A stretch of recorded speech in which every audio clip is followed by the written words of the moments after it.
Di sebuah rumah sederhana di pinggiran Jakarta, hujan deras mengguyur malam itu, seolah langit ikut menangis atas rahasia yang baru saja terungkap. Aira, seorang gadis berusia 25 tahun dengan rambut hitam panjang dan mata yang selalu penuh rahasia, berdiri di depan ayah tirinya, Pak Budi, dengan tangan gemetar. "Aku mencintai perempuan, Pak. Aku lesbian," katanya, suaranya pecah, tapi tekadnya tak goyah. Pak Budi, seorang pria paruh baya dengan wajah keras dari tahun-tahun bekerja sebagai sopir truk, memandangnya dengan mata membara. "Kau gila. Ini bukan ajaran keluarga kita," bentaknya, dan dalam sekejap, ia meraih kotak kecil dari lemari, berisi jam tangan Rolex milik ayah kandung Aira yang telah meninggal. "Ini warisan ayahmu yang kau nodai. Aku akan jual ini untuk bayar dosa keluarga," katanya, sebelum meninggalkan rumah dengan amarah yang membara. Aira terduduk di lantai, air mata mengalir deras. Jam Rolex itu bukan sekadar barang mewah, itu adalah satu-satunya kenangan dari ayahnya, yang meninggal saat Aira masih kecil akibat kecelakaan. Ayahnya, seorang pengusaha kecil yang sukses, selalu bilang jam itu simbol ketangguhan. Kini, karena pengakuan jujurnya, semuanya hilang.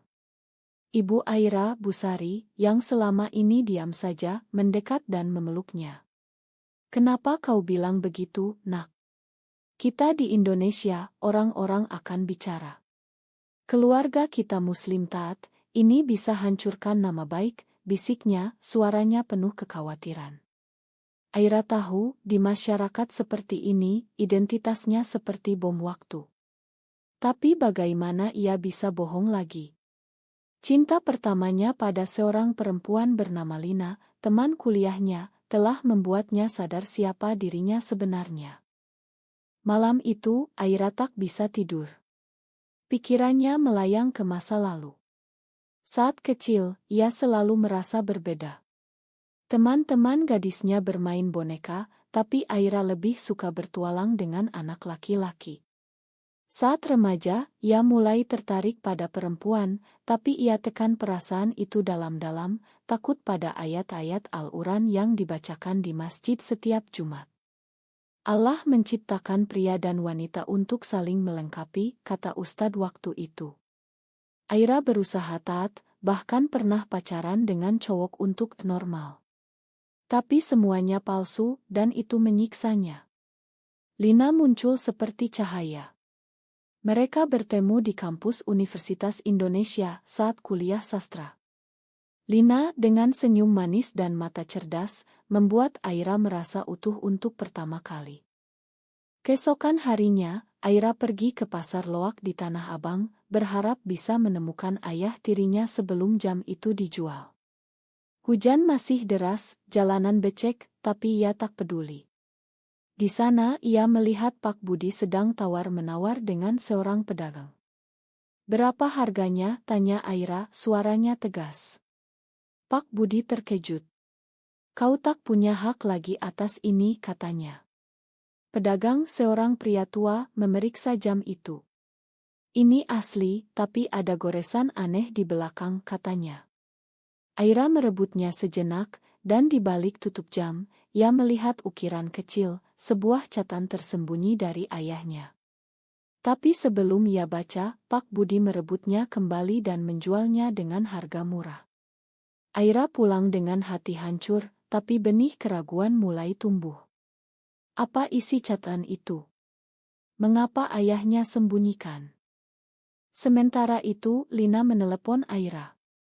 "Aku dengar dari temanmu, kamu coming out ke keluarga. Kamu baik-baik saja?" tanyanya, suaranya penuh kepedulian.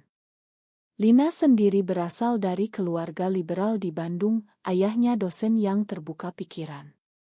Tapi ia tahu betapa sulitnya bagi Aira. Mereka bertemu di sebuah kai kecil di Kemang, di mana Aira menceritakan semuanya. "Aku takut kehilangan keluarga, Lin, tapi aku juga tak bisa kehilangan diriku," kata Aira. Lina memegang tangannya. "Kita hadapi bersama. Tapi ingat, masyarakat kita penuh prasangka. Banyak yang bilang itu dosa besar, pengaruh barat. Percakapan mereka terganggu oleh tatapan sinis dari pelayan Kai. Itu baru awal dari tekanan sosial yang akan datang. Di rumah, Bu Sari mulai berubah. Ia yang biasanya lembut, kini sering marah. Kau harus ke psikolog, nak. Ini pasti karena trauma ayahmu meninggal, katanya. Aira menolak. Ini bukan penyakit, Bu. Tapi tekanan makin berat saat saudara-saudaranya tahu. Kakak laki-lakinya, Rian, datang dari Surabaya dan langsung konfrontasi. Kau malu-maluin keluarga. Di kampung orang-orang sudah gosip. Bagaimana kalau tetangga tahu, bentaknya. Aira merasa dikhianati. Keluarga yang seharusnya melindungi justru menjadi musuh pertama. Ia mulai ragu apakah coming out adalah pilihan benar. Atau ia harus kembali ke lemari, hidup dalam kepalsuan. Malam itu, Aira bermimpi tentang ayahnya. Dalam mimpi, ayahnya memberikan jam role itu dan berkata, jadilah dirimu, nak. Ia terbangun dengan tekad baru. Ia harus temukan jam itu kembali dan baca catatan tersembunyi. Tapi bagaimana? Pedagang di Tanah Abang mungkin sudah jual lagi. Aira memutuskan untuk mencari Lina lagi, tapi saat tiba di apartemen Lina, ia melihat Lina sedang berpelukan dengan seorang perempuan lain. Hati Aira hancur. Siapa dia? Tanyanya. Lina terkejut. Ini teman lama. Aku tak maksud. Tapi Aira lari, merasa dikhianati. Apakah cinta ini juga palsu? Konflik mulai memuncak. Aira kembali ke rumah, tapi Pak Budi sudah pulang dengan uang dari penjualan jam. Uang ini untuk biaya pengobatanmu, katanya. Aira marah. Aku tak butuh pengobatan. Aku butuh penerimaan. Mereka bertengkar hebat, sampai Bu Sari pingsan karena stres. Di rumah sakit, dokter bilang Bu Sari punya tekanan darah tinggi karena konflik keluarga. Aira merasa bersalah.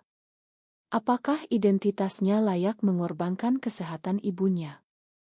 Ia mulai mempertanyakan segalanya.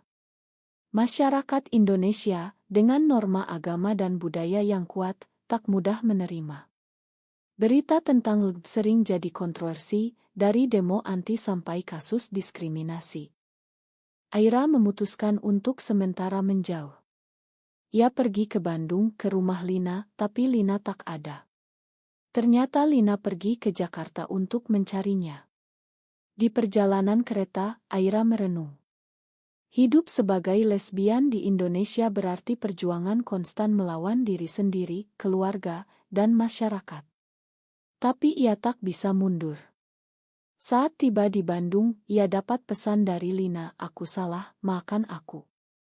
Mari kita bicara. Aira setuju, tapi hatinya masih sakit. Mereka bertemu di sebuah taman, di mana Lina jelaskan bahwa perempuan itu hanyalah teman, tapi Aira ragu. Bagaimana aku percaya? Semua orang khianati aku, katanya. Pertemuan di taman itu berubah menjadi konfrontasi emosional. Lina dengan mata basah memegang tangan Aira. Aku tak pernah khianati kamu. Perempuan itu adalah sepupu aku, kami cuma peluk karena lama tak jumpa. Kamu paranoid karena stres keluarga, katanya. Aira menarik tangannya. Mungkin iya, tapi aku capek, Lin, setiap hari aku lawan diri sendiri. Di Indonesia, kita seperti penjahat. Orang bilang kita langgar norma, dosa besar.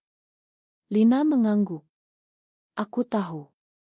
Ayahku dukung, tapi bahkan di keluargaku ada yang tolak. Tapi kita harus kuat. Cinta kita nyata. Mereka berpelukan, tapi Aira masih ragu. Apakah ini layak? Harga yang dibayar terlalu mahal. Kembali ke Jakarta, Aira mendapat kabar buruk. Bu Sari keluar rumah sakit, tapi sekarang ia bergabung dengan kelompok pengajian yang anti-LGBT. Ibu ikut kelompok itu untuk doakan kamu sembuh, kata Rian saat Aira pulang. Aira sok. Sembuh dari apa? Dari jadi diri sendiri. Rian menggeleng. Ini untuk kebaikanmu. Di masyarakat kita, pernikahan sesama jenis dilarang. Baru bahkan bahas kriminalisasi. Aira merasa terpojok. Ia mulai cari dukungan online di Forum Indonesia. Di sana ia baca cerita orang-orang yang diusir keluarga, diskriminasi kerja, bahkan kekerasan. Itu membuatnya takut, tapi juga memberi kekuatan. Aku tak sendirian, gumamnya. Sementara itu, Pak Budi menyesal menjual jam itu. Ia pergi ke Tanah Abang lagi, tapi pedagang bilang jam sudah dibeli orang kaya dari Surabaya.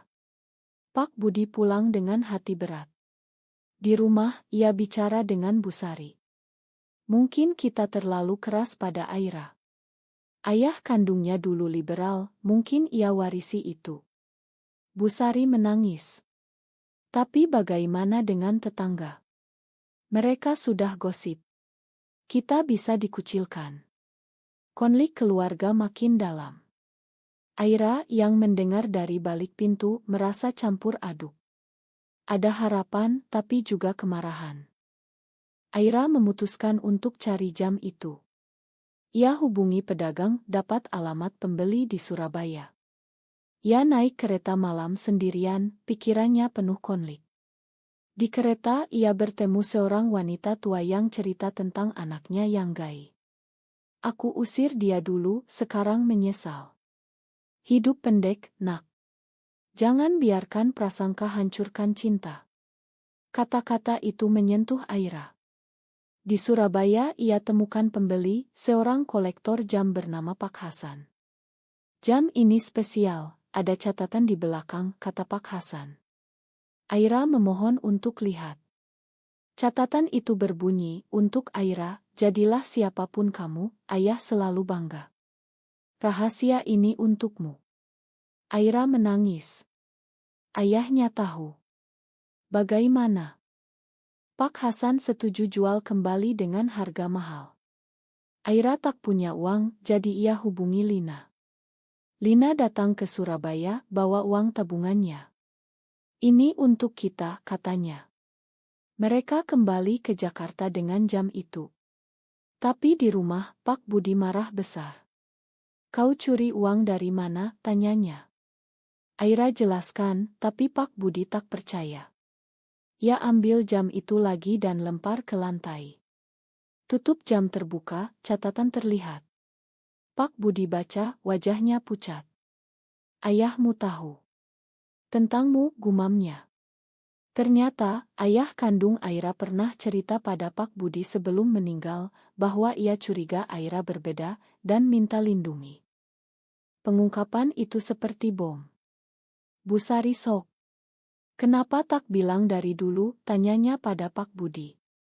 Pak Budi mengaku takut karena norma masyarakat. Aku pikir bisa ubah dia. Aira marah.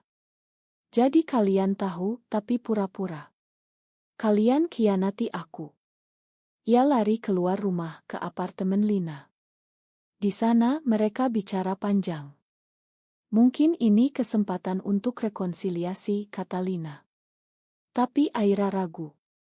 Mereka sudah terlalu banyak sakiti aku. Malam itu mereka tidur bersama, tapi Aira mimpi buruk tentang demo anti di Monas. Keesokan harinya, Rian datang ke apartemen. Aira pulang. Ibu sakit lagi. Aira pergi, tapi dengan Lina. Di rumah, konfrontasi besar terjadi. Semua keluarga berkumpul. Pak Budi minta maaf. Aku salah, nak. Ayahmu ingin kau bahagia. Bu Sari menangis. Aku takut kehilanganmu. Tapi Aira tegas. Penerimaan bukan cuma kata, tapi tindakan. Kalian harus terima Lina juga. Rian menolak. Ini terlalu jauh. Masyarakat tak akan ingkan. Pertengkaran memuncak sampai Aira putuskan pergi lagi. Di luar, Aira dan Lina jalan di jalanan Jakarta yang ramai. "Kita mulai hidup baru?" tanya Lina. Aira mengangguk, tapi hatinya berat. Mereka pindah ke apartemen kecil, mulai kerja relance. Tapi tekanan sosial datang. Teman kerja Aira tahu dan mulai jauhi. Di media sosial, gosip menyebar. Aira dapat ancaman online. "Kalian dosa, neraka menanti." Itu membuatnya depresi. Lina dukung, tapi ia sendiri mulai ragu. "Bagaimana kalau kita pisah sementara? Untuk aman." Kata itu seperti pisau. Aira marah. "Jadi kau juga khianati?"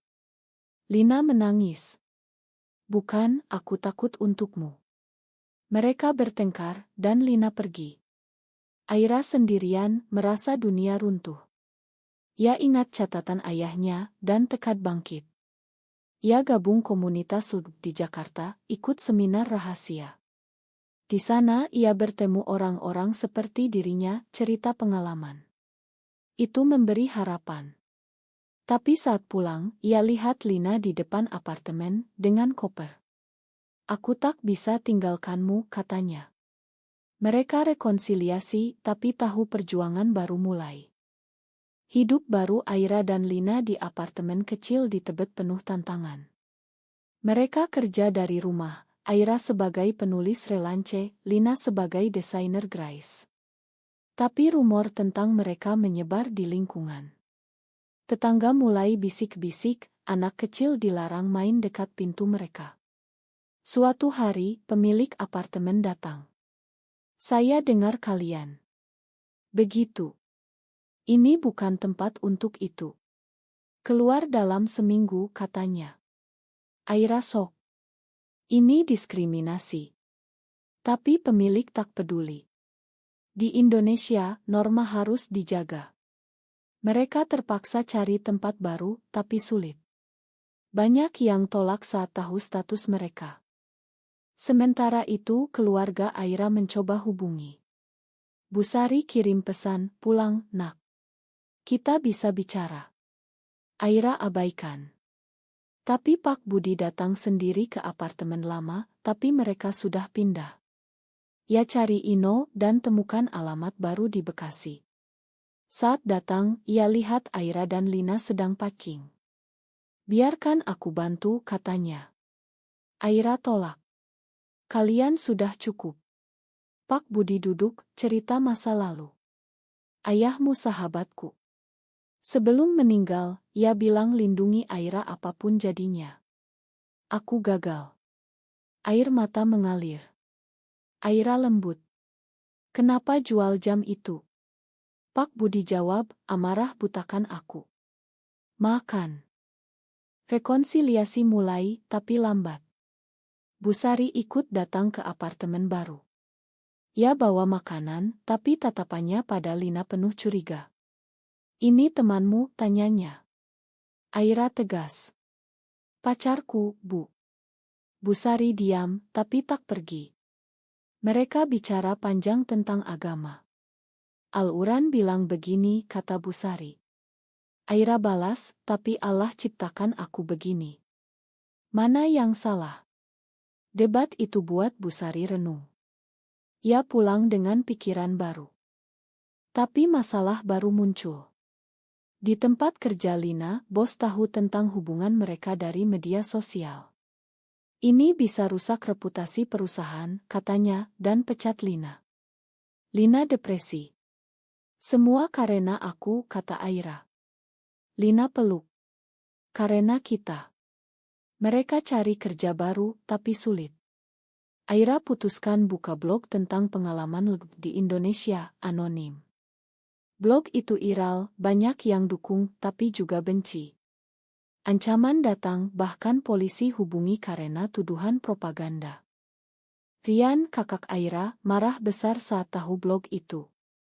Ia datang ke apartemen. "Hapus itu. Kau buat keluarga malu," bentaknya. Aira tolak. "Ini suaraku." Rian pukul meja, tapi Lina hadang. "Jangan sentuh dia. Rian pergi dengan ancam. Kau akan menyesal. Malam itu apartemen mereka dirusak, kaca pecah. Polisi datang tapi tak serius investigasi. Mungkin karena gaya hidup kalian, kata polisi. Aira takut tapi tekad makin kuat. Ia hubungi komunitas LGBT, dapat dukungan hukum. Mereka ajukan laporan diskriminasi. Proses panjang tapi memberi harapan. Sementara itu, Lina dapat kerja baru di perusahaan asing yang inklusi. Ini kemenangan kecil, katanya. Aira senang tapi khawatir. Di keluarga, Busari mulai berubah. Ia ikut seminar tentang toleransi, diam-diam Pak Budi dukung. Kita harus belajar, katanya. Tapi puncak konflik datang saat demo anti-LGBT di Jakarta. Rian ikut demo itu bawa spanduk dilindungi keluarga dari penyimpangan. Aira lihat Dit, hati hancur. Ia konfrontasi Rian, ia telepon. Kau saudaraku, tapi kau benci aku. Rian jawab, bukan benci, tapi selamatkan. Aira putus hubungan. Lina dukung. Kita punya keluarga baru di komunitas. Aira mulai aktif di komunitas, jadi pembicara di acara rahasia. Ia cerita tentang catatan ayahnya, inspirasi banyak orang. Tapi risiko tinggi. Suatu malam saat pulang dari acara, ia diikuti orang tak dikenal. Lina panik. Kita harus hati-hati.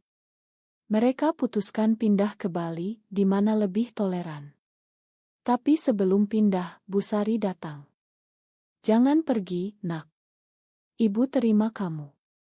Mereka peluk, tapi Aira tanya, terima Lina juga. Busari ragu, tapi angguk. Akan belajar. Pindah ke Bali seperti babak baru. Di sana, masyarakat lebih terbuka, banyak ekspat. Aira dan Lina mulai bisnis kecil, Kaira Mahal. Bisnis lancar, tapi kabar dari Jakarta, Rian kecelakaan, koma. Aira kembali, di rumah sakit. Rian bangun, lihat Aira. Ma, dek aku salah. Air mata mengalir. Rekonsiliasi keluarga mulai utuh. Di Bali, kehidupan Aira dan Lina mulai stabil. Kai mereka, bernama Rahasia Hati, jadi tempat aman bagi komunitas LGBT. Banyak cerita dibagikan di sana, dari remaja yang bingung sampai orang tua yang belajar terima. Tapi bayang masa lalu masih ada. Aira sering mimpi tentang demo dan ancaman. Kita aman di sini, tanyanya pada Lina. Lina peluk. Selama bersama, ya. Keluarga datang berkunjung. Busari dan Pak Budi tinggal seminggu. Mereka lihat Kai, awalnya ragu, tapi pelan-pelan terbuka. Banyak orang seperti kamu, ya, kata Busari. Aira angguk. Dan mereka bahagia. Rian juga datang setelah sembuh, bawa istri dan anak. Aku ikut kelompok dukungan sekarang, katanya. Rekonsiliasi itu manis, tapi Aira tahu itu butuh waktu. Tapi konflik baru muncul. Pemerintah bahas anti-LGBT lebih ketat. Demo pro dan kontra meledak di Jakarta. Aira ikut kampanye online dari Bali. Blognya makin besar, tapi ancaman kembali. Email death threat datang. Lina takut. Hentikan, Air. Kita sudah bahagia. Aira ragu. Tapi kalau diam, tak ada perubahan. Mereka bertengkar. Lina pergi ke pantai sendirian, renung. Saat kembali, ia bilang, lanjutkan, aku dukung. Aira jadi aktif lebih aktif, ikut konferensi di Yogyakarta. Di sana ia bertemu mantan korban diskriminasi. Cerita mereka buat Aira sadar betapa dalamnya masalah sosial di Indonesia. Agama sering dipakai alasan, tapi sebenarnya prasangka, kata seorang pembicara. Aira setuju. Pulang, ia cerita pada Lina. Kita harus lawan. Tapi pengkhianatan datang dari dalam. Seorang teman di komunitas yang iri pada kesuksesan Kai, bocorkan identitas Aira ke media konserati. Berita muncul, aktis lesbian buka Kai penyimpangan di Bali. Demo kecil terjadi di depan Kai. Pelanggan kabur. Bisnis anjlok. Aira sok. Siapa yang khianati? Lina investigasi, temukan pelakunya. Mereka konfrontasi. Kenapa? Tanya Aira. Teman itu jawab, kau terlalu sombong. Aira sakit hati, tapi makan. Kita semua korban sistem. Keluarga dukung dari Jakarta. Pak Budi kirim uang bantu. Bu Sari doakan. Rian datang bantu jaga Kai. Ini rumahku juga sekarang, katanya. Demo berhenti setelah polisi turun tangan berkat laporan diskriminasi. Bisnis pulih, bahkan lebih ramai karena publisitas. Aira renung tentang perjalanan. Dari coming out, kehilangan jam, temukan catatan, konflik keluarga, pindah, aktivisme. Setiap pilihan punya harga, kehilangan teman, ancaman, tapi juga dapatkan penerimaan. Lina usul nikah simbolis di Kai. Meski tak legal, tapi untuk kita. Aira setuju. Upacara kecil, keluarga hadir. Bu Sari menangis bahagia.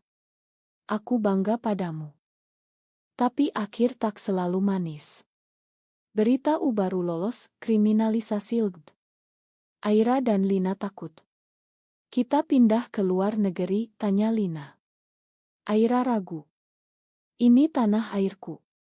Mereka putuskan bertahan, lawan lewat advokasi. Tahun berlalu, perjuangan Aira dan Lina terus. Baru buat hidup lebih sulit, tapi komunitas makin solid. Kai mereka jadi pusat advokasi, gelar workshop toleransi. Aira tulis buku tentang pengalamannya, bestseller underground. Keluarga jadi pendukung utama. Bu Sari bahkan ikut bicara di pengajian tentang kasih sayang tanpa syarat. Pak Budi pensiun, bantu di Kai. Rian ajar anaknya tentang inklusitas. Tapi luka lama masih ada. Aira sering lihat jam role itu, ingat ayah. Catatan itu jadi mantra, jadilah dirimu. Lina hamil, ia donor, mereka punya anak perempuan. Dia akan hidup bebas, kata Aira. Tapi masyarakat masih prasangka. Anak mereka diganggu di sekolah. Aira lawan, ajukan tuntutan. Di akhir perjalanan, Aira renung. Apakah semua pengorbanan layak? Kehilangan, pengkhianatan, tapi dapatkan cinta sejati dan perubahan kecil. Ia tulis di blog, di Indonesia, menjadi diri sendiri adalah perang, tapi menang adalah kebebasan. Apakah coming out selalu benar, meski hancurkan keluarga, atau diam lebih bijak untuk harmoni?